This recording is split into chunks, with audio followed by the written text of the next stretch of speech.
Slovensko sa odnedávna môže píšiť vzácnym darom. Je ním umelecká zbierka grafických diel z 19. a 21. storočia.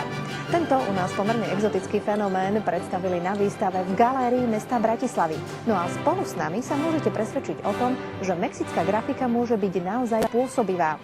Spoznáte aj celý príbeh tohto krásneho daru a dozviete sa aj to, kto vďaka grafike spojil Slovákov a Mexičanov.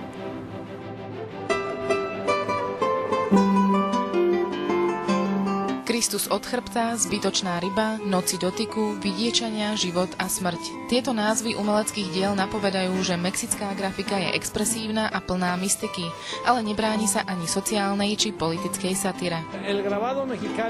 Mexická grafika znamená pre mňa osobne veľmi veľa, pretože reflektuje našu národnú identitu. Vždy dodávala Mexiku tvár. Je to živá história. Je zaujímavé vidieť, čo sa vlastne ten prierez, čo sa robilo od toho 19.